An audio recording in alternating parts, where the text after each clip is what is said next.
Hello and welcome back to the Blockbuster Hall of Fame. My name is Jared. I am joined by Erica, Seth, and Jordan. We are here to talk about the movie Heat. Came out in 1995, directed by legendary director Michael Mann, starring two just sensational actors in Al Pacino and Robert De Niro. And of course, this was all brought about by our Val Kilmer conversation just a few weeks ago, because he is in this movie as well. So, Jordan, you picked this movie. Give me your quick thoughts on this. This is a movie. I think it's interesting seeing it again because it's been a long time since I last saw it, and I have a lot of different thoughts on how I thought I was going to like this movie as much. So, I think the big thing was this movie is much longer and has a lot of. Let's just say that the name doesn't live up to the movie the whole time. It tends to. It tends to go a little not so hot with the name Heat. But anyways, there's some great scenes that I think the reason why when you think back to the movie, that's why you love it. Anyways. Yep. Erica. So I always saw this like chunky VHS on our shelf growing up as a kid, and I was like, "Oh wow, that's a big movie." But my parents never wanted to sit down and watch it with me, probably for good reason. So I actually watched this movie with Seth, I think over the summer, possibly. So that was my first time seeing it. So I watched it again a few months later. So I liked it. Again, there are some things, Jordan's point, where I'm like, but overall, like the memorable scenes are why we go back. So Seth. I love the movie. I know it's a long movie. It's not a movie that lends itself to a quick watch type deal. And to Jordan's point, it's not always a fast-paced movie, despite the name. It tends to be a movie with its burst of violence and then it's build up to the next one kind of deal. But I ain't gonna lie, this is like my third time to watch it in the last 2 years alone, and calendar years alone. And I still loved it. It's a great movie. So my quick thoughts on this movie. I really enjoyed this movie.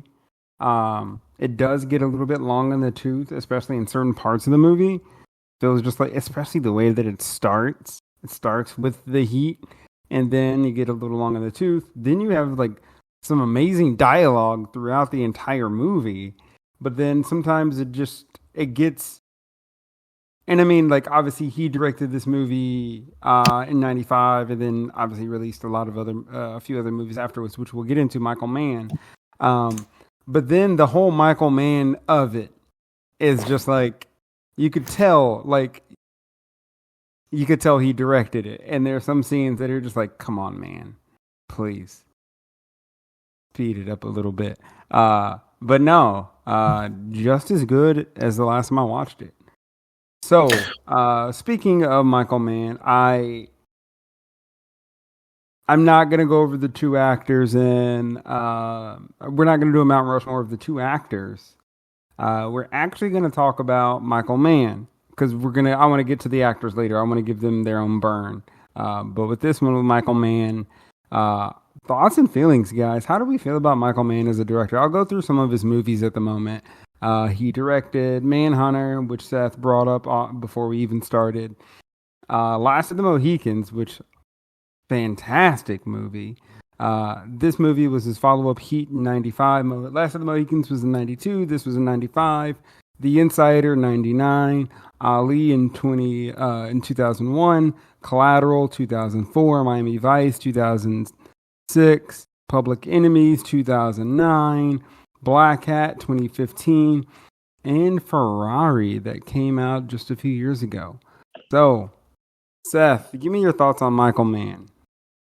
I think Michael Mann is one of those guys that is, you can respect his intentionality of the movies that he makes. He's very detail oriented. Like if you ever go into like Collateral and the history of how he made that movie and what all he did for that and the prep he did, him and Tom Cruise together. In fact, they only worked on one movie together. I think this is a cinema sin, just because of how well those two kind of approached the craft of movie making.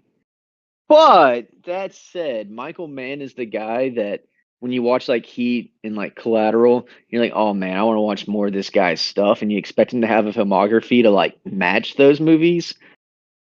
And I'll be honest with you, he really doesn't. Like, he's the guy that's like, he's gonna hit when he hits, and when he does, oh man, it's an experience. But when he You misses, trying to say Hancock is bad? ma'am. You two not agreeing on a movie there? That's rather interesting. I'm saying, like, if we look at Manhunter, for example, I think Manhunter's a great example of this, right? Manhunter, half that movie is really good. The second half of that movie is very went off the rails. So, if that makes sense, I think that's a good explanation for him. Yeah. His filmography, half hits, mostly misses though. Yeah, and for those who are listening and watching, I forgot we are on video now. I forgot as I am. Okay. I will have to get used to that. For those of everyone who's around, he actually produced Hancock. He didn't direct it, which I don't can really only- know anything about I limes. can only imagine that if he did direct Hancock, the music would be better. I actually liked that movie though. I just want to throw it out there. I actually liked Hancock. I didn't know what to say. Okay, being funny. Erica. Wait. I was just farting around, obviously. I've not seen a lot of his movies, so I'm like over here on IMDb, like scrolling. Obviously I liked Heat and I really liked Collateral. I don't really think I've watched the movies he's directed that y'all are talking about, and I don't think I will. You watched Manhunter? Well, yeah, okay, that was not good, but so I don't know. So Not for many me, thoughts. I'm going through, especially his producing thing, and it has a lot of the same issues I have with the Heat movie. I find it rather interesting where overall I like the movie, but where I feel like the movies sort of like get lost in its way while it goes, and it could be like much better cut. Like Hancock's a perfect example with that movie. I feel like halfway through that movie, it sort of loses what it's trying to be and then becomes a different movie into it. Public Enemy, Miami Vice, and The Aviator. These are all movies that I love, or not love, but I really enjoy.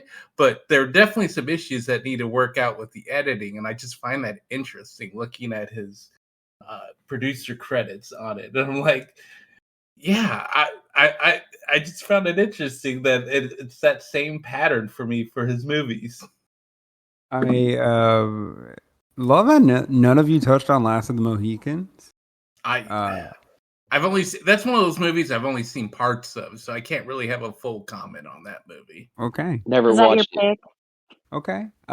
So then, when looking at his director line, Seth, I know Collateral is one of your like top movies. Same here. Again, it's so weird that you and I actually agree on that movie, considering your hatred for Jamie Foxx. Sorry. I Jamie do Foxx, want to.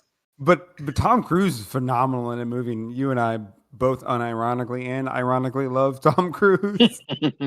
I will say, looking at his list and everything, that is Yeah. probably his best movie on the list. Yeah, and so So I that's don't exactly know what I was about gonna that. say. Like when it comes to it, like I know Seth and Aaron Green said it is Collateral. Jordan, what do you said? Collateral. Yeah, I definitely would say Collateral is his best. Eric, movie I'm on the assuming you're the list. same. Merp. It's- Yep. Oh wow! I mean, yeah, no, pretty much straight up. It is. It has And a I tighter think, pace. I think that's yeah, why. that was literally just going to be my comment. I feel Yeah. like it is his best movie because it has a tighter pace. So, I mean, just as we're talking about his other movies, doesn't seem like we hate his other movies. We just like, hey, just tighten it up a little bit, please. Yeah. And Collateral seems like the movie that he did it on. Unless it's Miami Vice. That movie is just dog shit. I like it personally, but I get it. but at the same time, you don't like cop movies, so that could be it too. But he took everything about the show, was like, let's do Miami Vice, but not Miami Vice. Let's do it like opposite. They did keep the big speedboats. They did do that. They didn't have the colorful suits or anything like that. So, Seth, since you love, crime and cop and procedural drama TV shows, what if Michael Mann did a Hawaii Five-0 movie? Oh my God! You know what?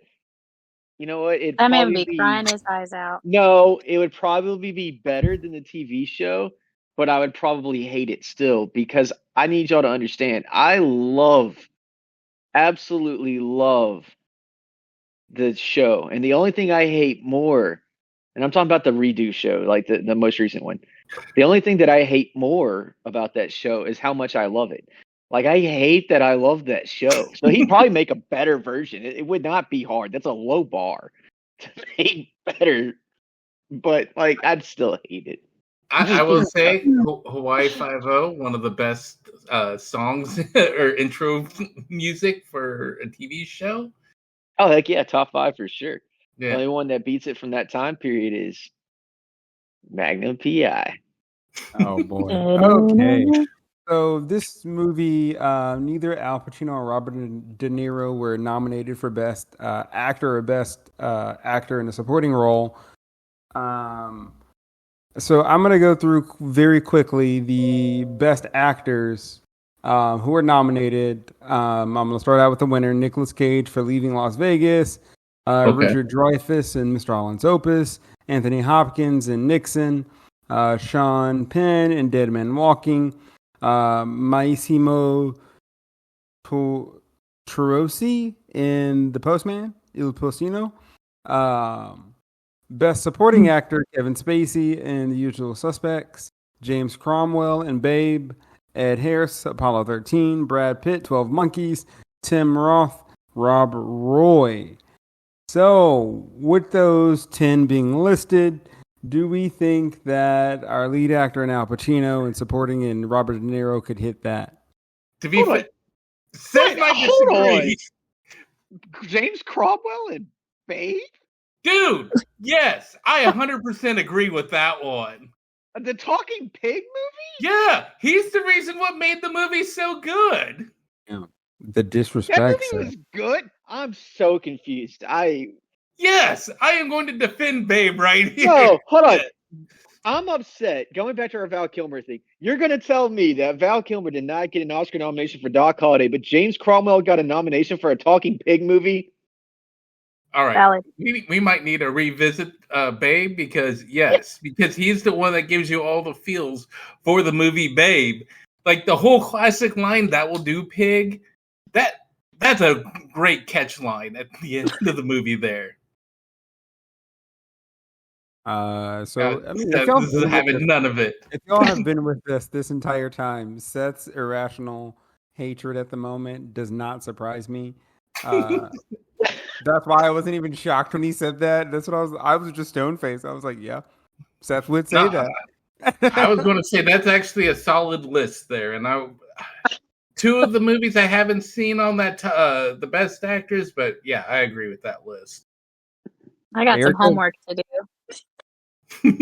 Got a lot of homework. I've seen The Usual Suspects, so. So I'm saying, Seth looks like that we should at least have Robert De Niro in the Best Supporting Actor role category. Yeah. But yeah, okay. No, I was pleasantly surprised when I saw that as well. Because I've just always known Heat to be a good movie, and watching Heat, it's a good movie. Just then seeing that, oh wow, no one was nominated for anything in this movie. That was kind of the crazy part to me. So, as we're talking about that, now we're going to hop into the movie Heat. So, give me some of your highlights. What do you think were the best parts of the movie? I'll start out with you, Jordan, since this was your movie. Yeah, one of those scenes I particularly liked that really stood out, and it wasn't that big of a scene, and really that wasn't much said, but was Val Kilmer when he's trying to go to his girlfriend's house, and she's up on the balcony, and then like she does that little hand gesture to wave him off, and you just look at him, look like heartbroken, devastated, but understanding, and I'm like, dude, talk about having very little lines but expressing so much emotion. And that, to me, surprisingly, with all the action and all the other things going on with this movie, because I can go days and days talking about the sound of this movie, that scene in particular stood out for me. Yeah, that was. Sorry. And to bring up, Ashley Judd played his wife in the movie. Played Val Kilmer's wife in the movie. And in that scene, Ashley Judd, who is a phenomenal actress in her own right. So a lot of good emotion being conveyed during that scene. Jordan, any more highlights you want to hit on? Highlights, the gunfight. They did a really good job. I was going to bring up about the sound. The movie actually used real blanks, and you could hear that they're using like real ammo because of the echoes. And that's a lot of times you don't hear in movies when you're in a city or something, because they'll have like crazy echoes and stuff like that. And that just makes you feel it more. Because a lot of times when gunfire happens, you feel it as much as you hear it. And that movie does a great job of feeling it. And that's going to be like, yeah. Oh yeah, and to bring up the feeling it, especially with Michael Mann as a director, with his movies, whether we love him or hate him, that is one thing that you can definitely feel. Because I know I'll go back to Collateral. You can really feel the action in that movie. It feels intense. You get like sweaty palms at times, and so I guess that's why it really hit home here in Heat. So Jordan, what did you think about? What was your favorite shootout? For me, the bank robbery. I feel like that would be everyone's favorite, just because it's well placed. There's a lot going on with dynamics with different characters. You have almost the whole cast involved with and everything, and you really do feel like in that movie you don't know who's going to live or die in that movie. And it's rare for a movie to give you that feeling where it's almost halfway through the movies and it's not, where you don't know who's going to live. And so that to me was the standout for the shootout. Yeah. Erica, what are some of your highlights? So I know we talked a lot about, or a little bit about the male leads, but I was really impressed, and we talked a bit about Ashley Judd, but there was a lot of good acting in this movie that wasn't from the main cast. Like Natalie Portman, to me, she really did a good job for being so young, and I really felt her struggle just with like her daddy issues, but I liked that part. I thought it was a very emotional movie. To Jordan's point earlier, I really liked that scene that he mentioned, because you really do feel everything without hearing a single word. And I thought that was the least she could do.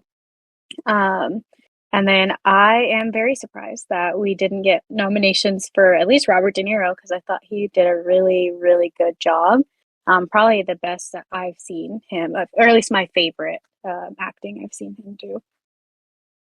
To even go off of the Natalie Portman part, when she had attempted suicide when she was in the tub. Cause I don't know why I forgot that part was in this movie, because it has been a minute since I've seen this. I will be honest, and I just completely forgot about that part. And when it happened, I had to like pause the movie and like, yeah, it's heavy. I forgot that was in here. I forgot that again. Another scene where like she's saying nothing, but like everything about her body it was done really well. And then Al Pacino, that was a really emotional scene. So I really liked that. I liked their bond. Another good bond. And I know who was that? Edie who played Amy Berneman. yes, she was really good in this movie as well. I thought this was a really well acted movie, and again, it's even more surprising nobody even caught one nomination for it. Like Mm-hmm. out of this entire cast, nobody got a sniff of one. Uh, so yeah, any other highlights you want to touch on? I thought Al Pacino's character was pretty interesting. He showed a lot of empathy for um, victims and their families and things like that, which can it's not an easy thing to do. And I especially like this movie being in the 90s, it's not something you would expect. Hmm. Um, I don't know, it was just really human. And I think a lot of times, people in that field get a little rigid, and so it was really cool just to see that part. He wasn't the best husband by any means, but like the care he had for the people he was like working with, it was really cool to see. And I think that even goes into the line that he said at the end, like near the end of the movie, where it's just like, I'm always out here chasing. Hmm. Uh, when he was talking to his ex-wife in the hospital. So, yeah, good point about the whole human emotion part of it, because a lot of times, you LAPD lieutenant, you're just like another day, another dollar, no emotion, just got to do my job, clock in, clock out. Yep. Uh, yeah. Seth, any highlights for you? Yes, and so I'm gonna say my highlight for this movie is gonna have to be its use of juxtaposition. Uh, Hmm. there's it without spoiling anything because it's newer. Daredevil Born Again, the fourth season of Daredevil, being billed as a new show, whatever. It does a great job of juxtaposition as well between its two main characters, and I think this movie did the same thing, and it took advantage of the fact that this is going to be Pacino and De Niro's first time on screen together. Because technically they were like in The Godfather 2, but they weren't They they didn't Yeah. didn't share share a scene. they didn't Yeah. share a scene because the way that time works.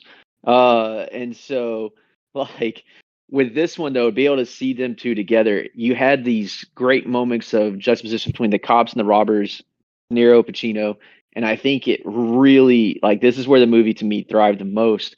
You look at the interactions when they actually met on screen for the first time, right? And then the final showdown between those two. I mean, that's where it was like, whoo. And then to see the robbers' dinner, the cops' dinner, and them going back and forth with that, it's one of those things that, I mean, just when you get juxtaposition right, it really, really works really well. It's an easy thing to screw up because otherwise it just feels like I'm watching the same thing over and over again. And I'm like, okay.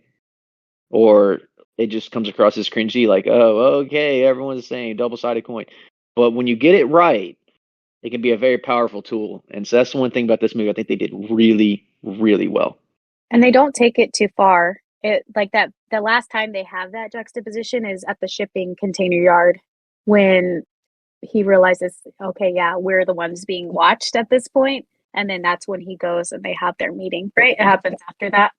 And that's kind of when it stops or slows.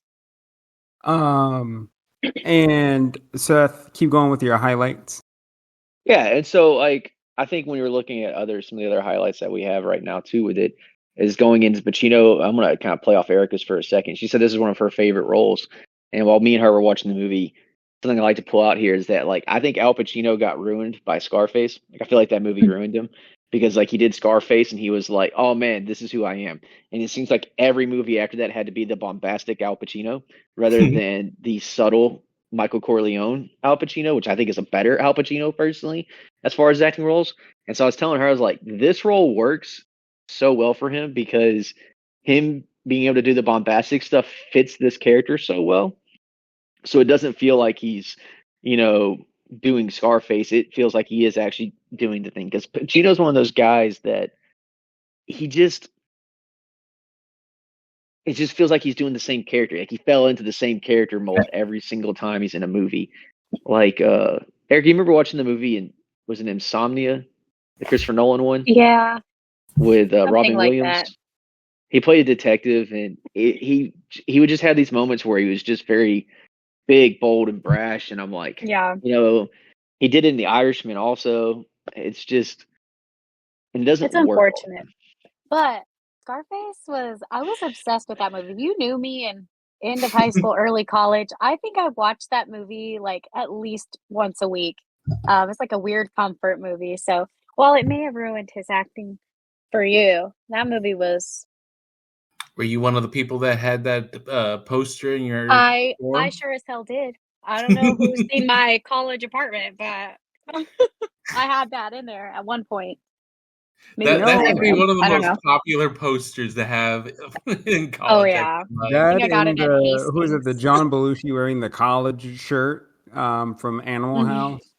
Mhm. Those are like the two main ones. Y'all are a bunch of heathens. I had the Last Supper in mind. Yeah, right. He did not. I did. I Did did you? not. in that garage apartment. That I grandma had- house. Yeah, Grandma's I did. I had it in there because it came from my grandma's house, and then I still have that painting somewhere. I just never hung it up after I moved. Okay.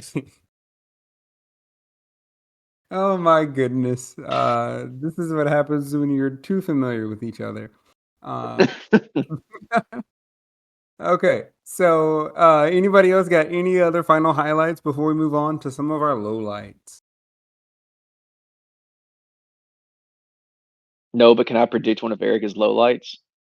We have not discussed it. I just have I a will theory. mention one highlight that I did love. Just strong score. Just the score was strong. And the music always hit on at the right times. Just incredible. Incredible music, and it was timed just perfect. The right song for the right scenes. I'll touch on that highlight. So now we're gonna hop into lowlights. Seth, guess Erica's lowlight. My Erica's top lowlight of this movie is going to be Val Kilmer's hair. Shut up. Y'all don't, up. guys. You do not know what it's like watching TV or movies that have a bad wig, because I'll be watching it. It'll be a got the money. super serious moment, like the No. most serious of moments, and Erica just goes, "That is such a bad wig." Like, that's Listen. Okay. so bad. Listen here. Amazon, Listen what's that guy's name? Jeff something. Who cares? He's got a lot of freaking money, okay? Why are we making an Amazon show where freaking Rosamund Pike got a Party City wig on her head? Why? That is a big ass budget show. Why are we out here with a stupid wig? Okay, it was bad. I forgave Heat. It was the 90s, okay? They were still learning some things, and it really wasn't that bad. But it pisses me off. You have money. You have money. If a freaking drag queen can go out with barely any money and be resourceful and make a wig look good, so could you. And that's my rant. See, y'all But that thought is I not was my kidding. low light. Y'all thought I was kidding. Sorry, Jared. Oh no, you're No, fine. that was great. I love that. That I was love that great. little rant. We need more Erica rants, less Seth rants. My rants Be are careful what good. you wish for. No. Seth's rants, they're not bad, but we just have a lot of them. So We'll have a sometimes new segment. we need Erica rants about bad we need your wigs. rants too, because I know most of the time it's just Seth So- and I ranting. Here's the weird thing for me about this movie, where I like a lot of the actors and I thought they did a good job in acting, but I almost felt like there was too much going on with everyone's subplots and everything, that I need a flow chart pointing out everything going on, because I was getting confused sometimes, and I had to like take a little quick stop and break and rewind maybe like a 30 seconds or a minute to like, okay, who was that and why were they involved with that and what is the relationship with that? And so that is probably the thing that bugged me the most, of like, and normally I like a lot of characters with their own stories and everything like that, but for whatever reason in this movie I was getting confused who was involved with what. And that's probably what I was, when I talk about needs to be cleaned up a bit. That's probably the biggest thing I felt like need to be cleaned up in the movie. I like. go ahead, Oh, Erica. go ahead. Oh, I liked some of the subplots, but there was one where I was like, "This is completely unnecessary." What's his name? Woodgrove. Waingro. Waingro. Why did we need to know that he murders prostitutes? We already hated him the second we saw him on the screen. I already knew he was bad news, and I didn't like him. It took me about 2 seconds. I didn't need to know he murdered prostitutes, and nothing ever came from it. The mom never got any closure from that, as far as we could tell. No, the mom came in and cried, and then she was gone, pretty much. Yeah, that was a point I was gonna bring up, Erica. I was like, there's some characters that I was really gonna start with Raingrow, so same brain. That we got like backstories on, and it's like we don't need backstories on everybody. This isn't an anime. This isn't like I'm not reading a manga. I'm not like I don't need backstories for the side characters. You know, I don't. Not for everybody, but like we all watch anime. That's what they do. Everyone has a backstory, and I'm just like, hell yeah, you got to fill this episode, or you got to fill this edition. Like, okay, I'm fine, but like, hey, man, they have 12 to 24 episodes to fill that. We're having a 3-hour movie here. This movie's in 3 hours. What are we doing? There's like, how many times do I got to see Danny Trejo? I mean, like, I like his character. Like, Tone Loc was in this movie. Like, what are we doing? Sorry, I know I said I wasn't going to talk that much, but no, Erica hit the nail on the head with that one. Seth, lowlights. I mean, that's mostly Waingro did not need that character development. We already established that he was gross. I agree with that. I didn't mind the rest of it. That was about the only one I really had an issue with. And so, like, my only real other low light to it is that they waited too long to make Heat 2 because now Val Kilmer is dead. That's how much I like this movie. I'm not even gonna lie. That really was my only low light was that just felt a little unnecessary to what we need. Okay, Yorton, any more lowlights? I mean, they come in peace. Probably just more about the characters and everything. Like the other one with the Dennis Haysbert, the line order cook, where they put him in, and then he just immediately gets shot. And once the gunfire starts, the shootout, just like it's like, bro, oh man, we have all this history. We're friends and everything. He brings the subplot of him working, trying to make money and stuff. You know what? That's life, though, and like I know. Unfortunately, the consequences. But you like feel for him, and then all of a sudden he's dead. And you're right, because it's like, what was the point of that? You could have just been like, "Hey, there's this dude I know. Come drive for me, friend." And then okay, he didn't even get like a good death scene or anything. It's just like he just hits the steering wheel. On Robert De Niro. And it's just you see his blood fly off on his shoulder, and the dude's just dead. I will tell you though, I would say that to me that was almost as a small counter here. I get what you're saying, but as a small counter, I was like, I actually felt like they did Dennis Haysbert's character extremely well because there was not a whole lot of time spent on it, and yet you feel the tragedy of it because you're just I'd like, say that. and then you see like his girl in the bar, and she's just like so disappointed and sad, and I'm just like so well done for such a small amount of time and story impact. I will say when you see his girl at the bar, yes. But when he died, I was still a little confused if he was dead or what, just because of the way they shot it. Like, that I'll my conflict with it, because it's they almost did it off camera. Like, okay, that I'll agree with. I'm with you on that one. His death could have been just a little tweaked. Yeah. Okay. Anyways, that's it on my nitpicks and complaints and stuff. So yeah, okay. So we got our highlights and lowlights of the movie. Again, we all are kind of agreeing on a lot of everything with the movie. So I know that from there we talked about our notes in there. Now we're gonna get into categories. We also are going to bring back some categories that we haven't talked about before, talked about lately, because I know the last movie we didn't do a few categories.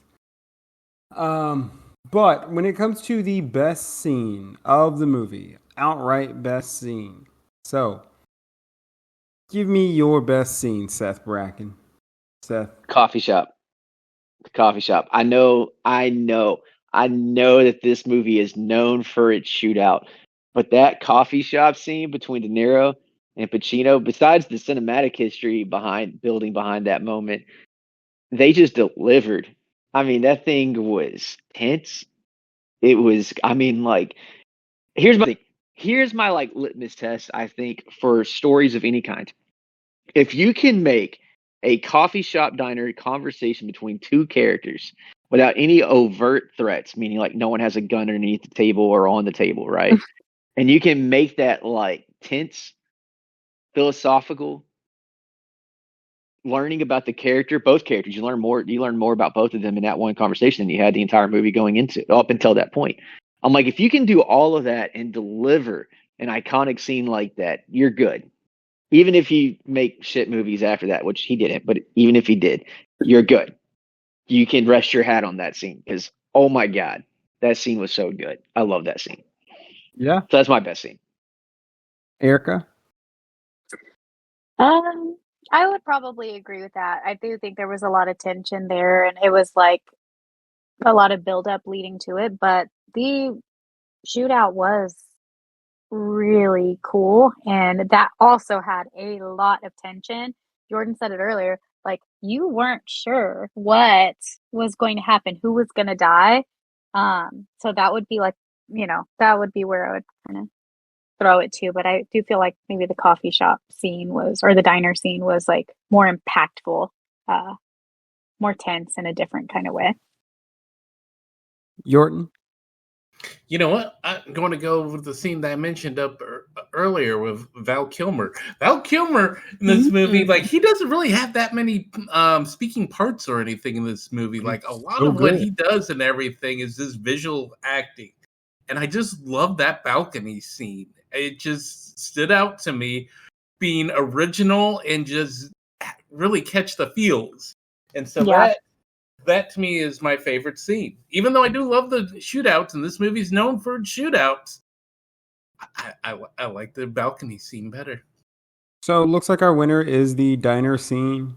And I think it's great because the three scenes that y'all picked were all just like straight up acting scenes, not necessarily what this movie is known for, the shootout. I know, it's crazy. Come for the shootout, stay for the acting. I'm just saying. Hey, it's crazy. But I will add one shootout that did do a lot of acting, which was the final shootout between Al Pacino and Robert De Niro.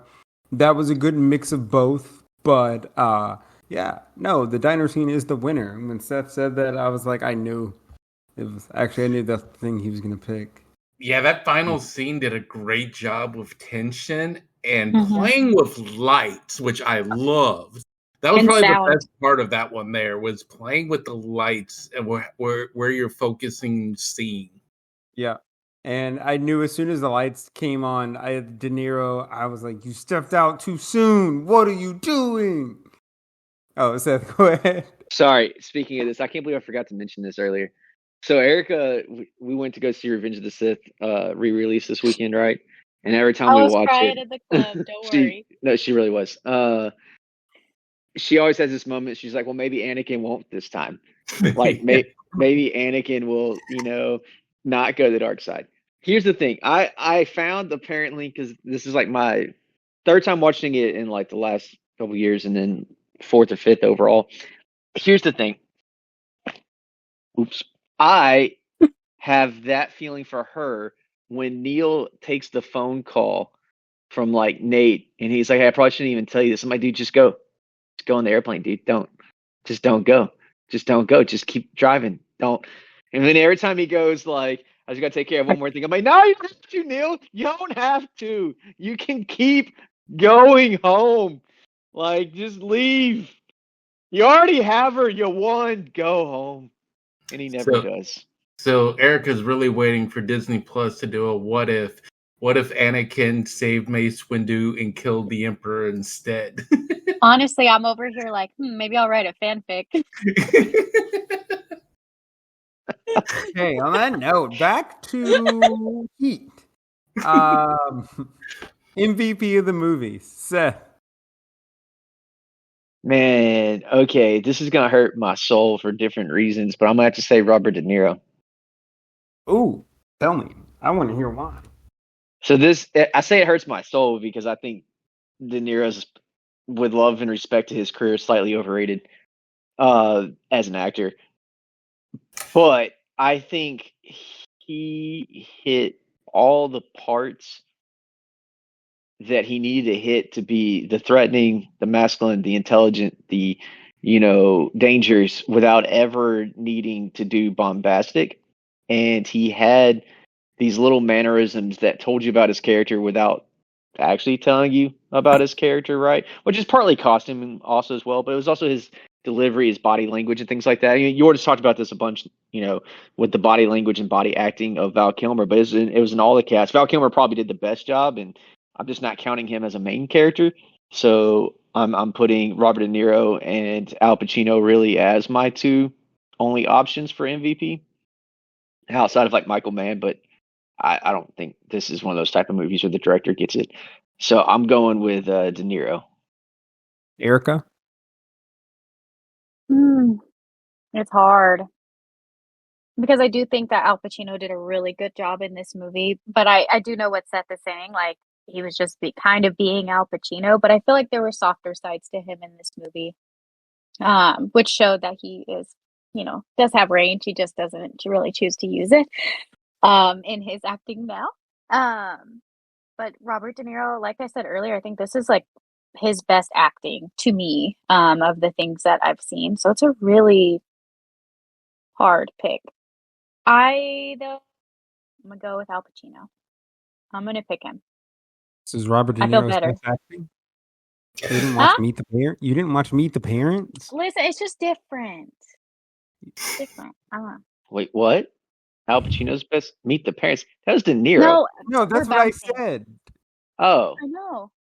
I was saying that, but then I said I'm gonna have to go with Al Pacino. Oh, Yeah. Oh, okay. All right. But I was saying it was Robert De Niro, to me, his best acting.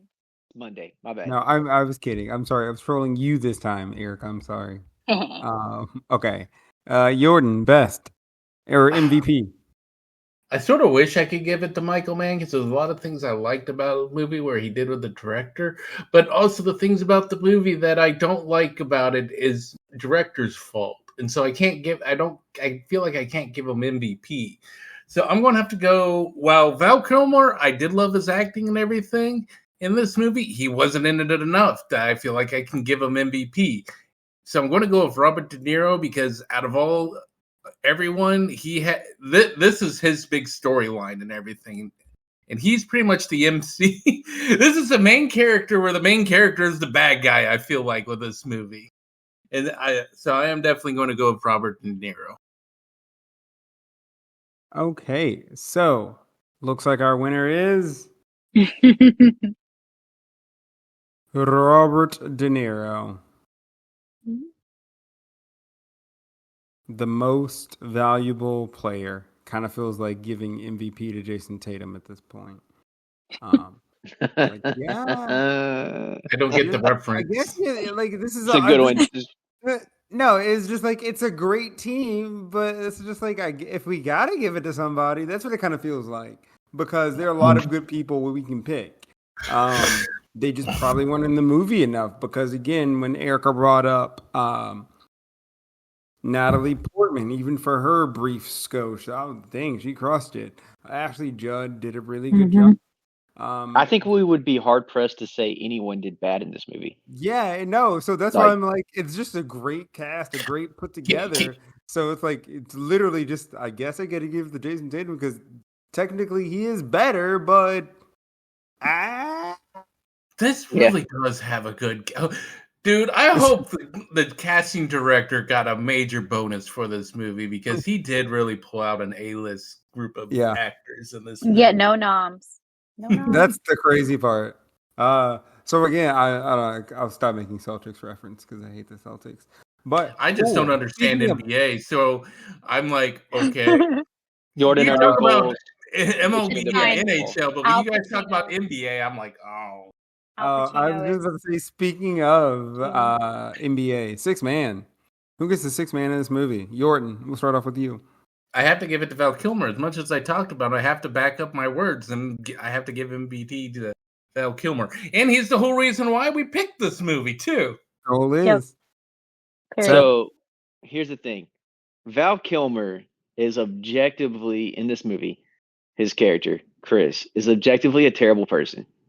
Like, he's not a good person. Yeah. He could arguably, he's in the top 3 worst. He's not the worst because Wayne Grow exists. Oh, yeah. But like he They is made it clear who was the worst. yeah, he is an awful person. I mean, just terrible.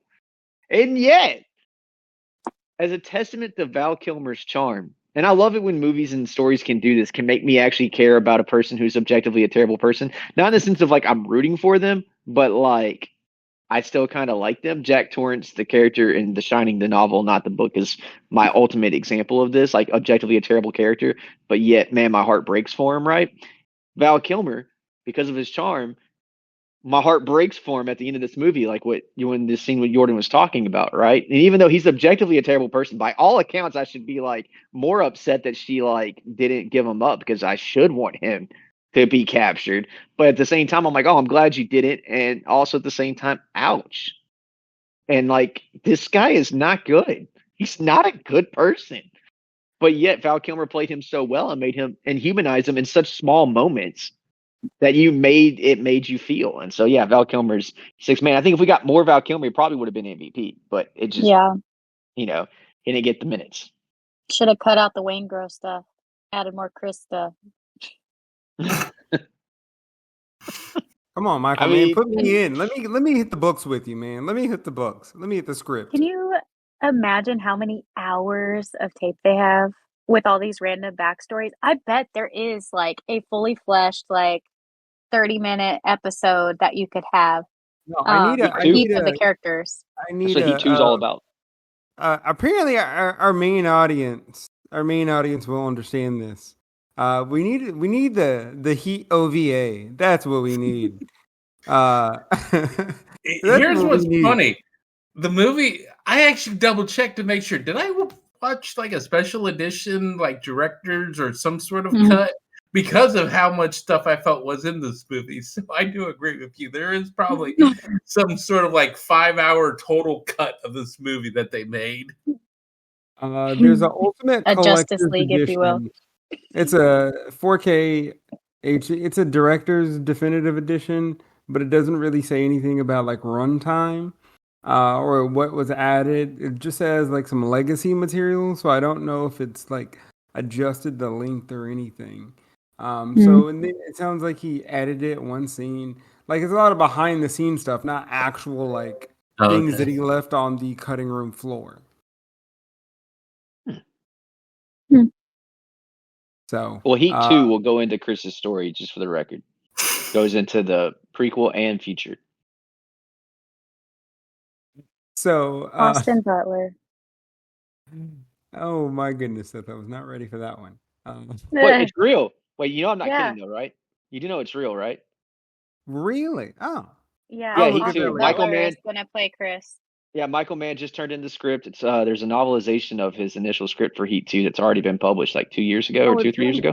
yeah. Yeah, it's a Oh, thing. Like I'm not. Yeah. Now I don't know. He's not if- being Seth. He's being for real. Yeah, I could. You well, can I never could tell It with sounds Seth. like a thing, though. You know it does. You know this man. It sounds like a Yeah, very I know. Seth That's why thing. I'm telling you. I'm I like, no, could- it's real. I could tell you weren't believing me. That's why I was like, hold on, no. I need y'all to know this is This not is not a bit. not a This bit. is Yeah. What happens when you know this man forever? You're just like, that sounds one step too far. You always got to set it. You always got to add in one extra step. Like you would have had me, but then you throw in the set thing, and I'm like, nope, it's not real. No, this time's for real. This time's legit. I promise. Oh gosh, no, but he is good. Seth is good at coming up with his stuff, but then he always adds Honestly. one little thing. He That adds gives one it away. Yeah. He's so good. But then he's a victim of his own success at times. It's the nicest thing Jared's ever said to me. I want y'all to know Honestly, that. I'm like, ow, my heart. Actually, it probably is. Okay. So since I'm running low on laptop battery, we'll get to the other categories for the next movie. So we're just gonna go ahead and hop straight into um, the Rotten Tomatoes game. So when it comes to Rotten Tomatoes, let me bring up the score sheet. So for Wind River, our winner last time was Erica. So right now we are gonna go with Heat. I thought it was. I did not win, friend. I suck at this game. No, it was Jordan won. Jordan. Yeah.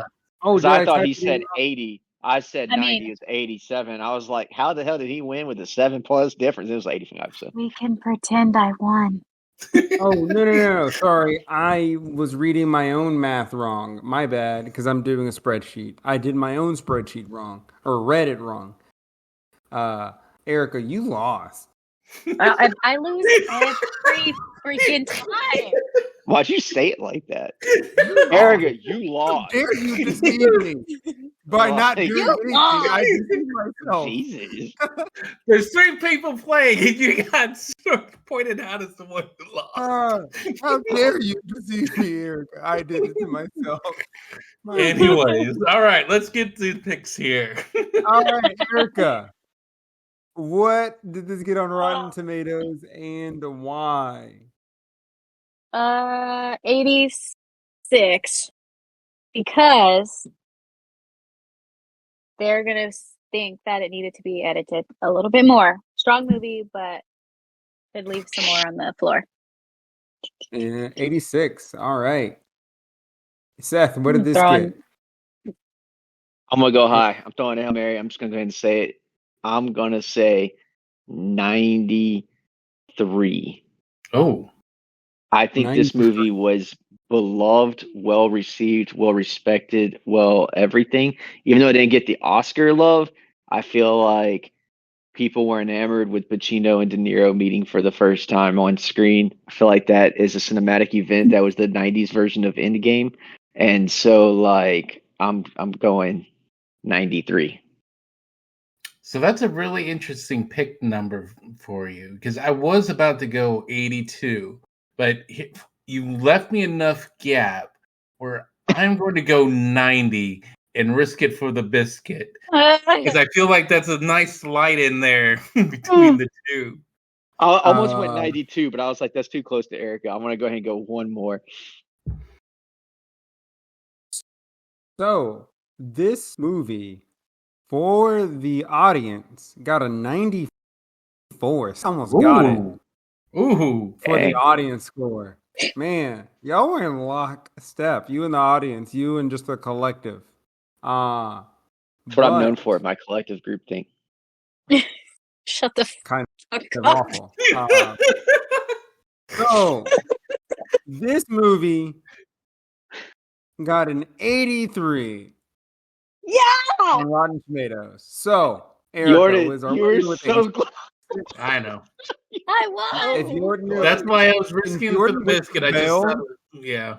No, but I'm just saying, y'all, like, Jordan and Seth were more in line with the audience. Erica went with the, the critics. Critics say, Okay. though I'm Al learning. Pacino and Robert, I'm learning.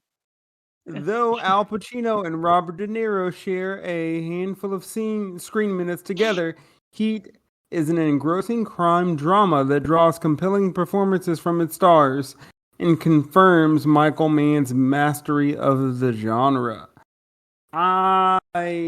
Okay, hold on. I don't know about mastery of the genre. I saw Miami Vice.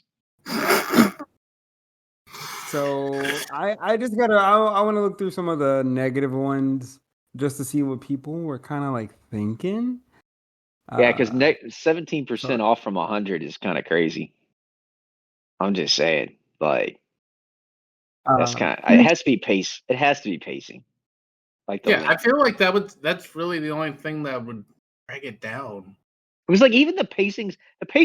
We keep saying that the pacing's not awful, but I just feel like it's a long movie, and that sometimes hurts. Like, It's a Thanksgiving Day meal movie. That's what it is. You know. yeah. All right. At the end of it, you're like, man, I ate good. I'm a little Again, sleepy here and everything, but y'all are pretty much right. It's a lot about the pacing, but I think at least with the pacing of this movie, at least it's being filled with like meaningful content. It just doesn't really fit within the movie. So I mean, it is a pacing issue, but again, when we talk about like pacing, it's more mainly like a lot of like downtime pacing, but at least the pacing in this is like filled with like story, story of characters we don't necessarily need to talk about. It's not just, tumbleweed and a mouse chasing poop across a CGI field. It's why I brought the Thanksgiving Day meal comparison, because it's a lot of good stuff. It's just you feel a bit full and fat and a little sleepy at the end of the movie. I mean, I respect that Erica went to the new Lion King for hate. I would have went to a Snyder Bro movie, but listen, I made a Justice League reference earlier, and you heard it. Yeah, I heard it. You beat him to it. Dang, what'd you say? I missed it. Now I'm sad. I was mentioning the director's cut, and I was like, "Oh, it would be like a Justice League or something." It was better. It was right after I did about the 5-hour cut, and she worked right off of my comment with the Justice League. I heard you. I heard we're yeah. I got you. It's a good one. Okay, so now we're gonna get into recommending, and I will take part in this. Jordan, this was your movie, your pick. Would you recommend this movie to a friend? I would recommend it. I would still put in the caveat about it being the 3-hour movie. Be prepared and make plans for it. That's probably my biggest comment about the movie. Yeah, I would recommend as well. I would say like a Sunday watch, Sunday afternoon. Good Sunday afternoon watch. Yeah, just you get home chilling on a Sunday afternoon around like 2 or 3. Pop this bad boy on and watch it. So yeah, recommend. Seth. Yeah, it's a recommend. I would tell people make sure you plan the time for it, but that's about it. Like, there's no, like if you don't like long movies, I don't care. Suck it up. You need to watch Pacino and De Niro face each other for the first time. Like, this is history, and also because it worked. Sometimes you get this stuff, these two meeting for the first time on screen, and it's not that great. This one actually did pay off, and so like it needs to be watched. And again, the gunfighting and the everything else to it, you got to watch it. Highly recommend to everyone. Yep. Erica, do you recommend? This is like a trick question because, like, when I think about the types of movies some people in my life watch, this is not one of those. So it'd have to be like, how you said Seth used to invite you over and would force you to watch a movie. I would probably do that with this movie and then just say, trust me, and you better keep your eyes open the whole time. So I would recommend it, but I'd probably have to like do some strong convincing with some people. So yes. Plan out your bathroom breaks and like, all right, get them filled up of coffee. We're good. All right, let's go. Yeah. Blockbuster Hall of Fame, Erica? That really means like rewatchability, right? Like that's what we're talking about. Yeah, would you rewatch it? And if you're turning the channels and you came across it, would you stop to watch? Those are kind of usually the generic terms defined. Pretty much. Would you watch this on TNT?